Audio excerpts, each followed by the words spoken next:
The stadium lights are so bright, they almost erase the night sky completely. Helicopters circle above the arena, police block entire streets, private jets land every few minutes, while billionaires walk through underground tunnels surrounded by security teams.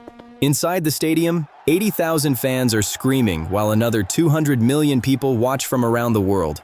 And somewhere in the middle of all that chaos, one football game is generating more money in a few hours than some companies make in an entire year. Now here's the crazy part. The players on the field are famous, but the people with the real power are sitting far above them in glass suites, watching the game like businessmen observing stock charts. Because modern sports are no longer just sports, they are billion-dollar empires. Now rewind. In the 1970s, most sports franchises were still relatively small businesses. Teams made money from ticket sales, local sponsorships, and radio broadcasts. Owners were wealthy, but they weren't operating global machines yet. Back then, the average NFL franchise was worth only a few $1,000,000. Today, the Dallas Cowboys alone are valued at more than $10 billion. One team, more valuable than many multinational corporations, and that transformation didn't happen by accident. Level 1 begins with a realization that changed sports forever. Attention is the most valuable resource on Earth. Millions of people organize their weekends, emotions, and identities around sports teams. Fans cry after losses, celebrate championships in the streets, buy jerseys, subscriptions, tickets, merchandise, and memorabilia for decades. And whoever controls that emotional loyalty controls an empire. Then comes Jerry Jones. In 1989, he buys the Cowboys for $140 million. At the time, many people think the move is reckless. The franchise is struggling financially. The stadium is outdated. The future looks uncertain. But Jones sees something others don't. He doesn't see a football team. He sees a global entertainment brand. And what happens next completely changes sports ownership forever. Jones aggressively expands sponsorship deals, luxury experiences, merchandising, and media partnerships. He helps transform the NFL from a sports league into a television monster. Decades later, the Cowboys become the most valuable sports franchise on Earth, and suddenly every billionaire starts paying attention. Level 2 is where television changes everything. Before massive broadcasting deals, sports were limited by stadium size. A stadium could only hold so many people. Television removes that limit completely. Now millions can watch simultaneously. In 1993, the NFL signs a television deal worth $3.6 billion.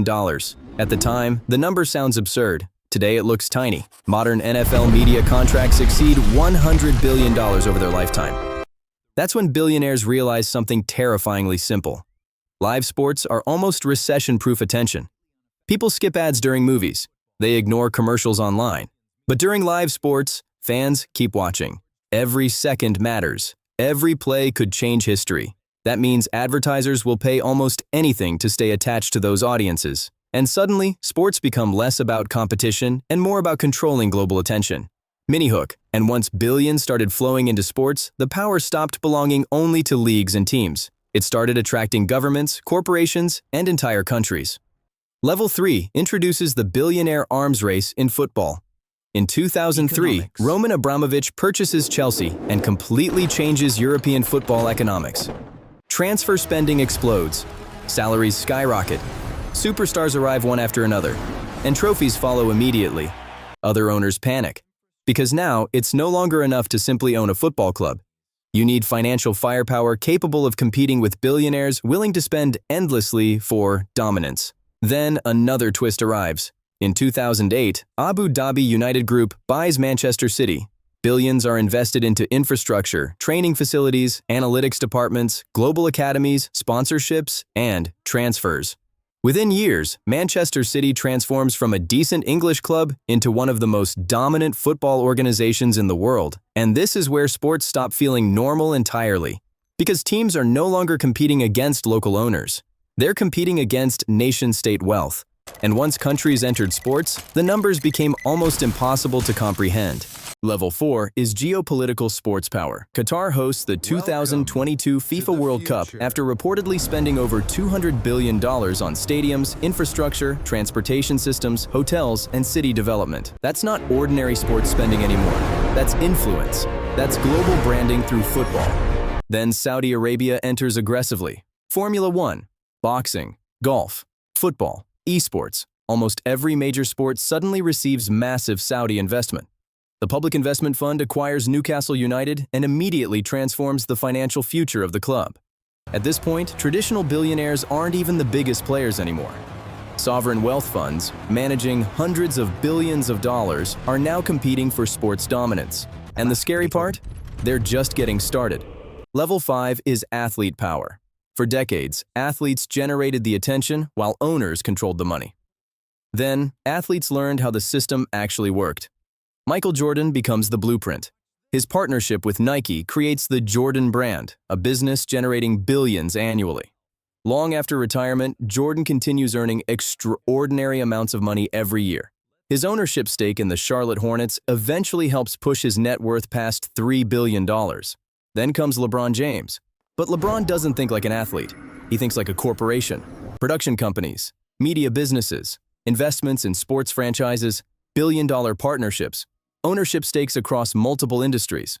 Modern superstars are no longer just players. They are investment ecosystems.